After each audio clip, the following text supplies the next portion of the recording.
Berlatar di sebuah sekolah, tepatnya di negara pencetus kopi China, cerita ieu teh dimimitian dengan memperlihatkan seorang ibu yang sedang mencari anaknya. Di mana sang ibu khawatir karena siswa-siswi yang lain sudah pulang, tetapi anaknya belum juga kelihatan. Sementara di sisi lain, tepatnya di dalam sebuah gudang yang sepi, terdapat 4 siswi cantik biadab yang sedang menganiaya atau membuli seorang gadis bisu bernama Chen Yutong. Terlihat perlakuan mereka sangatlah kejam dan bangsat, di mana para wanita ini mengelem si Yutong dari rambut hingga kakinya. Bahkan sejumlah siswa lainnya berusaha menolong beliau. Mereka juga sempat memanggil satpam. Namun karena salah satu pelaku bernama Angie adalah anak kepala sekolah, satpam tersebut merasa enggan menolong dan malah menyuruh siswa-siswa lain untuk segera pergi. Setelah mereka pergi, tindakan para wanita bejat ini semakin membabi buta, di mana salah satu di antara mereka mulai melakukan kekerasan fisik, seperti memasukkan kayu ke dalam mulut Yutong dan memukul perutnya. Tak puas dengan itu, mereka juga mengelem mulut Yutong. Meskipun Yutong berusaha untuk tetap kuat dan tegar, namun air matanya tidak bisa menahan.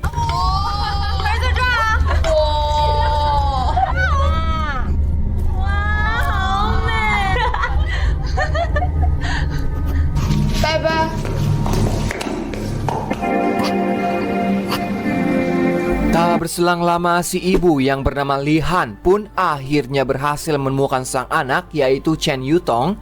Usus punya usus, si ibu ini ternyata bekerja sebagai petugas kebersihan di sekolah. Dirinya pun sangat terkejut melihat sang anak dengan kondisi menyedihkan, di mana rambut, mulut, dan seluruh anggota tubuhnya dilem ke tembok. Sang ibu tak kuasa menahan tangis melihat perlakuan kejam yang diterima anaknya. Dengan penuh kasih, ia pun memeluk Yutong erat-erat dan mulai memotong rambutnya yang terkena lem. Namun di balik semua itu, terlihat mata sang ibu memancarkan kemarahan yang mendalam. Kemudian pada maghrib, 3 orang yang telah membuli Yutong memutuskan untuk ngiyuhan alias berteduh di sebuah markas di tengah kebun. Di tempat itu juga mereka bebas melakukan apapun, mulai dari merokok dan mencoret-coret tembok. Namun tanpa disadari, ternyata salah satu dari mereka tiba-tiba menghilang. Dan saat mereka mau mencari temannya yang hilang, ternyata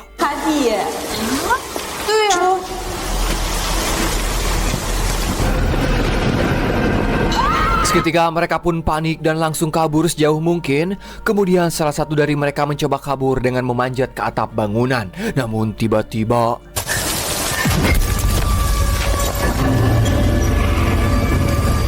di saat yang bersamaan, seorang wanita lain mencoba berlari ke arah kebun dan bersembunyi di bawah pohon sawit sambil mencoba menghubungi polisi. Akan tetapi dari arah belakang, tiba-tiba deui. Kemudian adegan pun berpindah ke si Yutong yang sedang membantu ibunya memetik jeruk di atap apartemen. Dan ternyata aktivitas mereka direkam diam-diam oleh seseorang.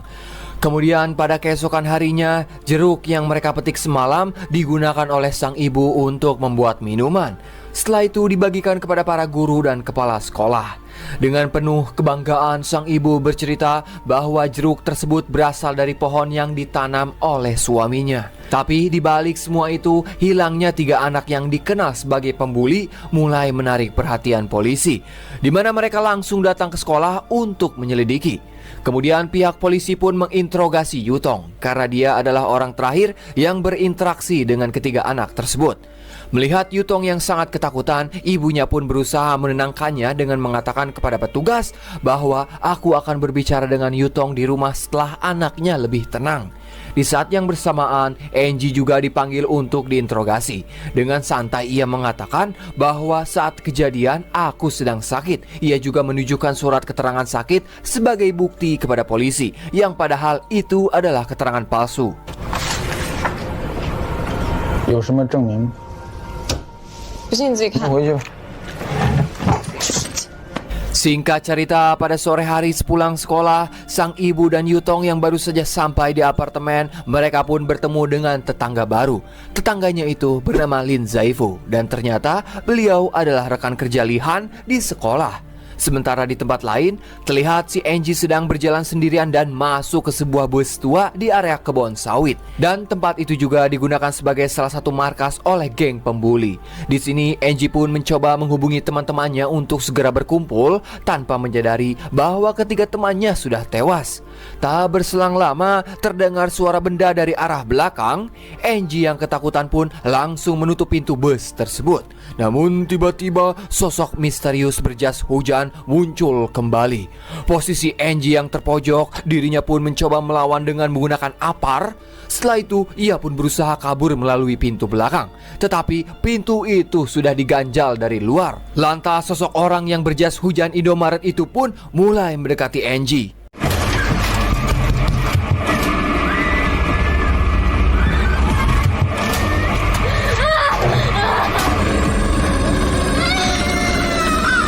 Pada keesokan harinya, tepatnya di sekolah, terlihat para siswa sedang sibuk melaksanakan gladi resik untuk acara amal. Di sini si kepala sekolah pun mencoba menghubungi Angie karena dari tadi sang anak tidak terlihat. Tetapi setelah menghubunginya beberapa kali, Angie tidak mengangkat telepon dari si ayah. Kemudian tak berselang lama, kepala sekolah diminta naik ke atas panggung untuk menarik tali sebagai tanda peresmian acara. Dan saat ditarik, kejadian mengejutkan pun terjadi. Ternyata di dalam kotak itu berisikan jasad Angie yang sudah terbungkus plastik. Tentu saja hal ini langsung membuat suasana menjadi kacau, di mana para siswa berteriak histeris dan berlari berhamburan meninggalkan tempat acara.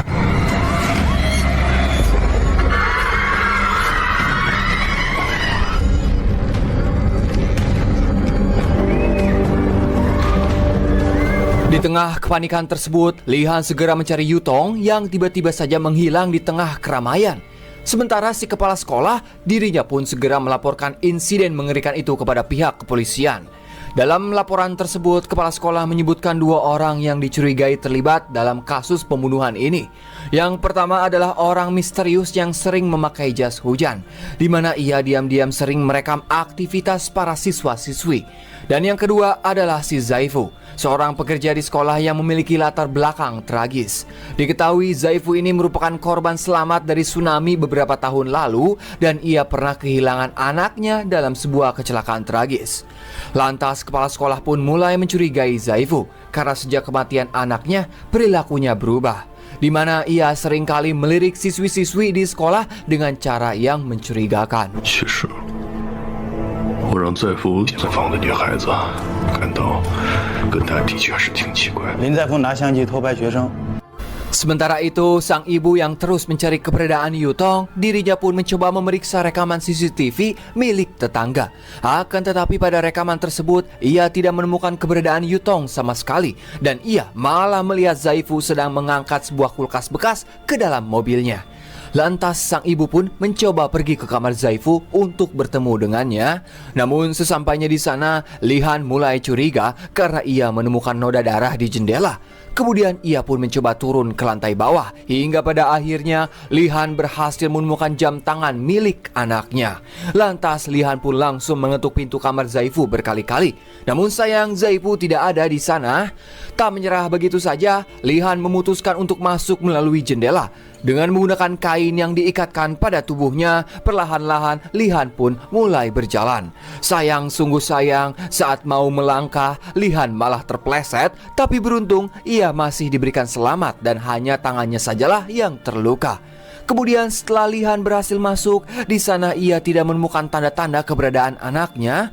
Namun tak berselang lama, terdengarlah suara bel masuk yang menandakan Zaifu sudah pulang. Dengan cepat, Lihan pun langsung bersembunyi di bawah meja. Dan saat bersembunyi, dirinya hampir saja ketahuan. Tapi beruntung, pemilik kontrakan datang untuk meminta bantuannya. Hingga pada akhirnya, Lihan pun berhasil selamat.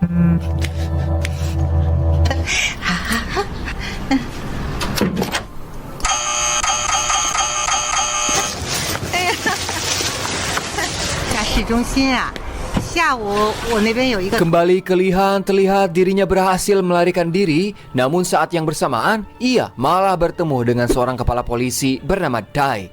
Kebetulan beliau sedang mencarinya karena mencurigai Lihan sebagai salah satu pelaku.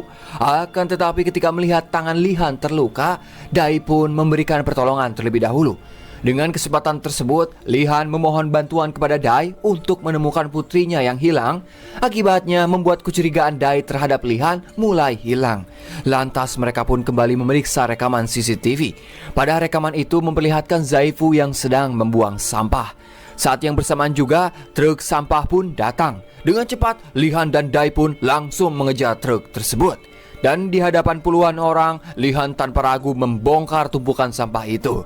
Hingga pada akhirnya, Lihan berhasil menemukan sepatu milik putrinya. Dan di saat yang bersamaan, Lihan melihat seseorang yang mencurigakan memakai jas hujan hitam. Namun saat mau menghampirinya, tiba-tiba orang itu malah kabur.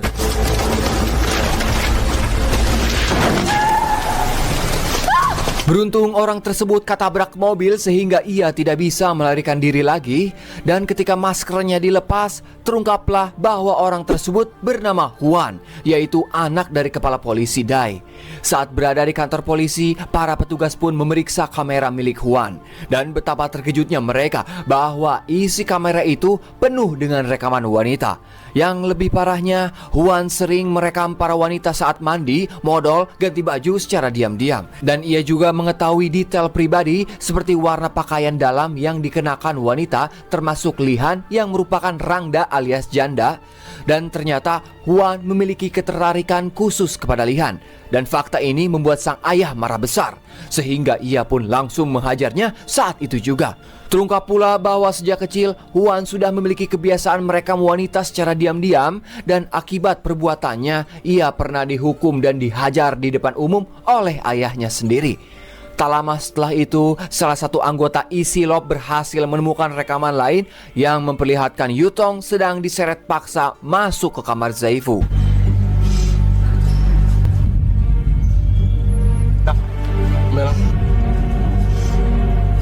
Tak hanya sampai di situ, ditemukan juga rekaman yang menunjukkan sang ibu memukul Yutong. Hal ini bisa terjadi karena Yutong pernah keluar rumah tanpa izin darinya, sehingga perilaku itu pun dianggap sebagai bentuk kekerasan, dan Lihan pun terpaksa harus ditahan sementara. Sementara pihak polisi telah tiba di kontrakan untuk melakukan penggeledahan. Sedangkan Lihan yang masih berada di kantor polisi, ia pun didatangi oleh seorang pria untuk melakukan interogasi. Namun baru saja mengobrol sebentar, datanglah salah satu anggota polisi yang memanggil pria itu. Dan secara kebetulan, Lihan melihat kunci mobil milik si pria tadi. Lantas ia pun langsung melarikan diri menggunakan mobil si pria tersebut.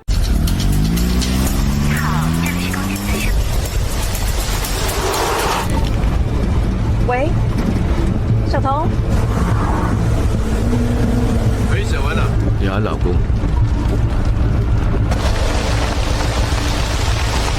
Singkat cerita, Lihan pun tiba di sebuah perkebunan sawit. Di tempat itu, ia melihat seekor anjing yang sedang memakan sesuatu. Karena penasaran, Lihan pun mencoba mengeceknya. Ternyata itu adalah tangan seseorang yang dikubur. Lantas Lihan pun mencoba menggali tanah tersebut. Betapa terkejutnya ia melihat ketiga jasad wanita yang dikubur. Dan ternyata ketiga jasad itu merupakan para pembuli. Sementara di sisi lain, terlihat si pemilik kontrakan sedang bersama Zaifu di dalam mobil. Dan saat si pemilik kontrakan menyalakan radio, betapa terkejutnya ia setelah mendengar siaran radio yang mengabarkan bahwa Zaifu menjadi buronan polisi atas penculikan terhadap Yutong. Rasa panik dan ketakutan pun mulai menyelimuti dirinya, hingga pada akhirnya Zaifu pun langsung mengikat si ibu kontrakan.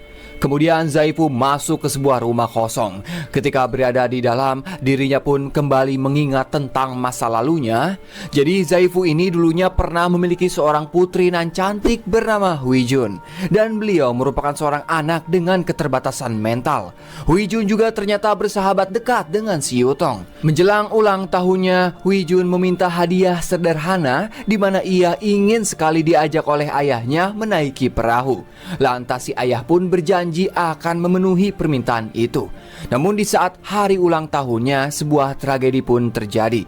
Kala itu saat berada di atap sekolah, keempat wanita pembuli memberikan hadiah ulang tahun untuk Huijun, yaitu sebuah mahkota mawar. Akan tetapi mahkota itu penuh dengan duri hingga melukai kepalanya sampai berdarah. Tak luput keempat wanita bajingan ini merekam kejadian tersebut. Tak hanya sampai di situ, mereka juga memotong rambut Huijun dan memasukkannya ke dalam botol berisi air. Dan puncak kekejaman terjadi adalah saat mereka memerintahkan Huijun untuk berdiri di atas genting kaca, di mana mereka mengancam akan menjatuhkan burung merpati kesayangan Huijun jika ia tidak menuruti.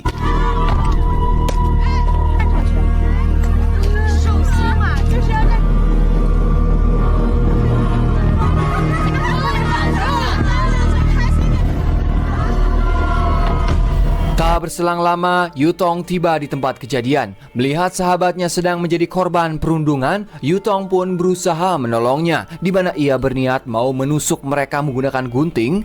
Namun langkahnya terhenti ketika ibunya muncul. Sang ibu yang menyadari bahwa pelaku adalah anak kepala sekolah, dirinya pun langsung mengajak Yutong untuk segera pergi dari sana, khawatir jika campur tangan mereka akan mengancam pekerjaannya. Meski demikian, Yutong tak mau menyerah. Dengan penuh harapan, ia memohon kepada ibunya agar diizinkan membantu Huijun. Melihat hati baik Yutong, sang ibu pun akhirnya mau menyelamatkan Huijun. Namun saat akan kembali, keempat wanita bangsat ini tiba-tiba melarikan diri. Bahkan HP mereka juga sempat terjatuh. Dan saat mereka mengeceknya, Yutong hanya bisa menangis histeris sambil menatap Huijun terbaring setelah ia terjatuh dari lantai atas.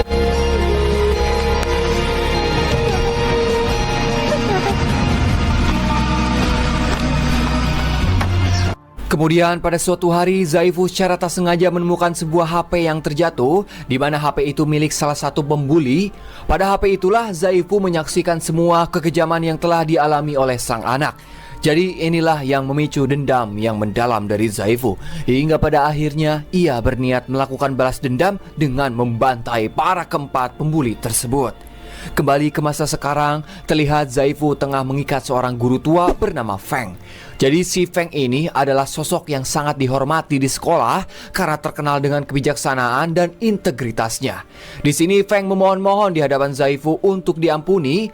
Feng juga meminta maaf karena pada saat tragedi itu terjadi, ternyata ia ada di lokasi bersama murid-muridnya. Feng juga sempat melihat bahwa pelaku insiden tersebut adalah anak kepala sekolah beserta ketiga temannya. Walaupun terjatuh dari atas gedung, Huijun masih bertahan hidup. Namun sayang tidak ada tindakan untuk menolongnya atau memanggil ambulan, baik dari kepala sekolah maupun si Feng. Bahkan ketika Zaifu memohon-mohon untuk segera memanggil ambulan, semua orang yang ada di sana hanya berdiam diri. Akibatnya Huijun pun harus meninggal akibat tidak tertolong. Kenapa semua ini bisa terjadi? Karena pelaku utama insiden tersebut adalah anak kepala sekolah, sehingga mereka yang ada di sana tidak ada berani bertindak.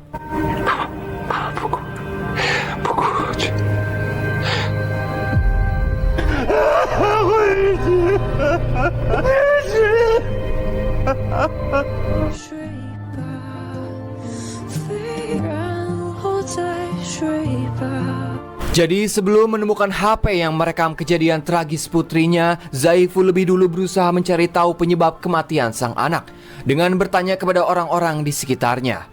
Hal ini ia lakukan karena rekaman CCTV di lokasi kejadian tiba-tiba saja rusak tanpa alasan yang jelas, sama halnya dengan kasus Sambo. Dalam upayanya itu, Zaifu juga meminta pendapat dari Feng yang dikenal sebagai orang bijaksana. Namun Feng justru berpura-pura tidak tahu apa-apa, meskipun sebenarnya ia mengetahui seluruh kejadian. Tanpa penjelasan lebih lanjut, si Feng pun pergi begitu saja. Zaifu yang tidak ingin menyerah, dirinya pun berusaha meminta bantuan dari pihak kepolisian. Namun lagi-lagi pihak polisi memutuskan bahwa kasus tersebut adalah murni akibat bunuh diri. Dan ternyata mereka juga sudah disuap oleh kepala sekolah. Merasa dikhianati oleh semua pihak, Zaifu juga menyimpan rasa dendam terhadap Feng yang katanya sebagai sosok dihormati. Feng terpaksa memilih untuk dibungkam demi melindungi karir dan kepentingan pribadinya. Namun di tengah keributan itu, tanpa mereka sadari, tiba-tiba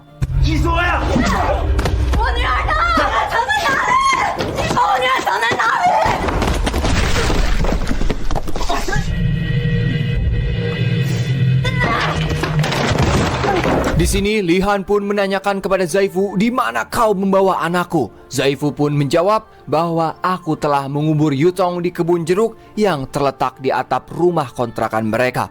Mendengar pengakuan itu, Lihan pun langsung menyerang Zaifu hingga pergelutan pun tak terhindarkan. Namun sayang, namanya juga wanita, ya jelas dong Lihan pasti kalah melawan Zaifu. Di saat Lihan tengah pingsan, Zaifu pun mencoba kabur sambil membawa Feng. Tapi beruntung si ibu kontrakan berhasil membebaskan diri. Lantas si ibu itu pun mencoba menyadarkan Lihan. Kemudian setelah tersadar, mereka pun langsung mengejar Zaifu. Hingga adegan kejar-kejaran pun tak terhindarkan. Di tengah pengejaran itu, si ibu kontrakan yang merasa ngeri melihat gaya mengemudi Lihan, dirinya pun memohon-mohon untuk menurunkannya dari mobil. Namun si Lihan tidak mengizinkan hingga pada akhirnya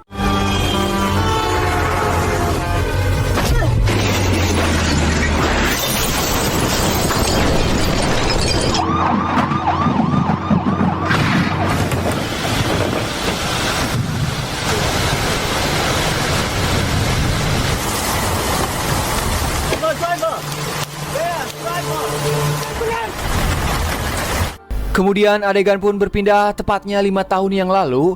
Kala itu Lihan baru saja tiba di rumah. Dirinya dikagetkan oleh kehadiran dari sang suami. Melihat sang istri baru pulang dengan pakaian seksi nan cantik, membuat sang suami curiga. Tanpa banyak omon-omon, ia langsung memukul Lihan sampai tikusruk. Saking ketakutan, Lihan pun mencoba menghubungi ibunya untuk meminta bantuan. Namun tiba-tiba sang suami langsung menghantam Lihan menggunakan gelas hingga kepalanya bocor. Kemudian sang suami pun menyeret paksa Lihan dari sana. Bahkan ia juga melempar kunci cadangan kamar ke arah jendela. Lantas Lihan pun bergegas ke lantai bawah untuk mengambil kunci tersebut. Dan saat mengambil kuncinya, pandangan Lihan terfokus ke arah golok yang digunakan untuk mengupas kelapa.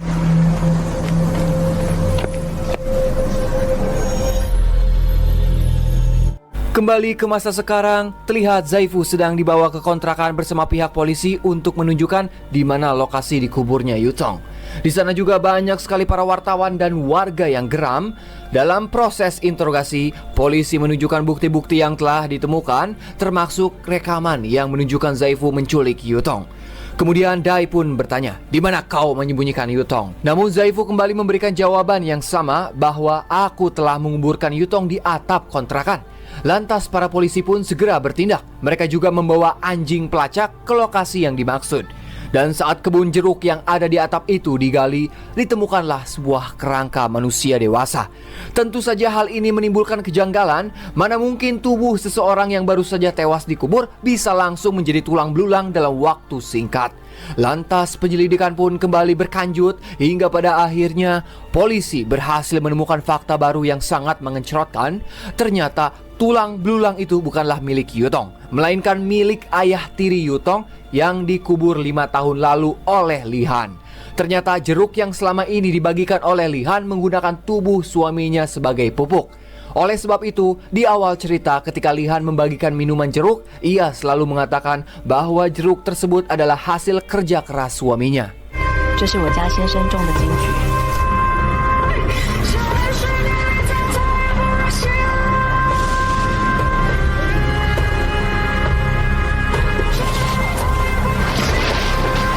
我老公种的。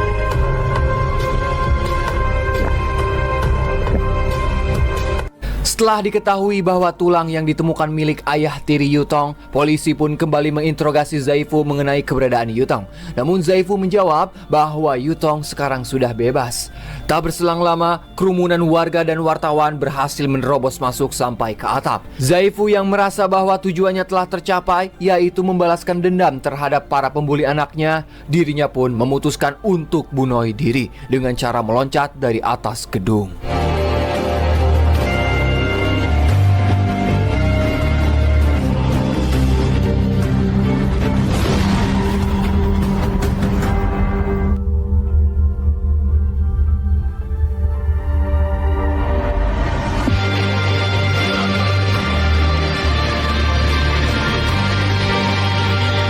Beberapa waktu setelah insiden itu, kepala polisi Dai dipanggil oleh sang anak untuk membicarakan sesuatu yang penting. Di sini, Huan pun memperlihatkan sebuah rekaman lain yang sangat berharga. Setelah melihat rekaman tersebut, Dai pun segera menemui Lihan di ruang tahanan tempatnya dirawat. Dan ia memperlihatkan rekaman itu kepada si Lihan. Jadi terungkaplah kejadian 5 tahun lalu. Kenapa suami Lihan bisa tewas? Kala itu, setelah Lihan berhasil mengambil kunci kamarnya yang dilempar, Lihan pun kembali ke kamar dan melihat Yutong dengan kondisi yang sangat memprihatinkan, di mana ia baru saja menjadi korban pelecehan oleh ayah tirinya. Dan ternyata yang membunuh suami Lihan bukanlah dirinya, melainkan Yutong sendiri. Kenapa ia nekat melakukan itu? Karena Yutong sudah kesal melihat ayah tirinya sering memperlakukan kasar sang ibu.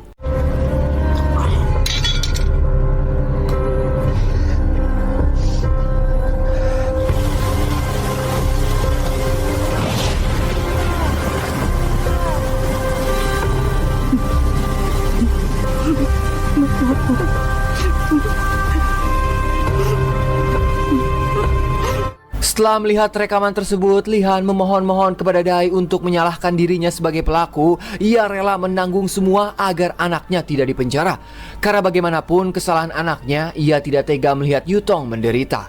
Awalnya Dai menolak permintaan itu, namun karena Lihan terus memohon dengan penuh kesedihan, Dai akhirnya luluh dan menghancurkan bukti tersebut. Sementara di sisi lain, ternyata selama ini Yutong bersembunyi di dalam lemari es yang sebelumnya diangkut oleh Zaifu, di mana ia membawa Yutong ke lokasi jauh dari perkotaan. Dan inilah jawaban dari perkataan Zaifu bahwa Yutong telah bebas. Ternyata Zaifu juga sebelumnya mengetahui bahwa si Yutong adalah pelaku pembunuh ayah tirinya. Sebab itulah ia membantu menyembunyikan Yutong di dalam lemari es dan membawanya pergi demi bisa menghindari pihak polisi. Tak hanya itu, si Yutong jugalah orang yang meletakkan HP milik salah satu pembuli yang berisi rekaman saat Huijun dibuli. Jadi inilah alasan mengapa Zaifu tidak membunuh Yutong dan malah melindunginya. Selanjutnya, terungkaplah bahwa insiden penculikan Yutong sebenarnya adalah rekayasa, di mana saat Yutong baru pulang sekolah, ia menyadari bahwa dirinya sedang direkam oleh Huan. Dan pembunuhan terhadap ketiga wanita di gedung kosong, ternyata Yutong ada di sana.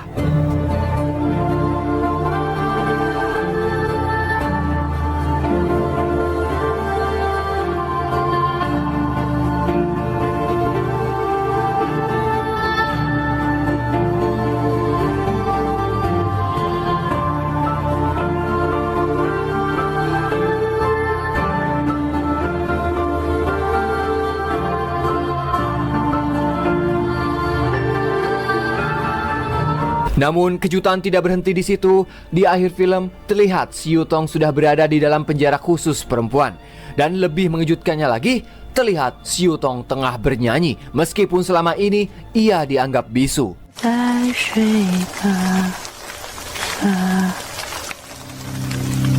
Dan film pun anggesan.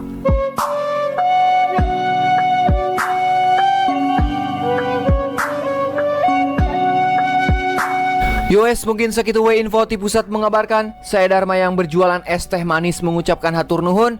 Dan tak luput saya selalu mendoakan kalian semua diberi kesehatan selalu, dilancarkan rezekinya, dipermudah segala urusana. Silakan Bapak Hansip, the one and only closingan. Wassalamualaikum bro. Atas nama ya.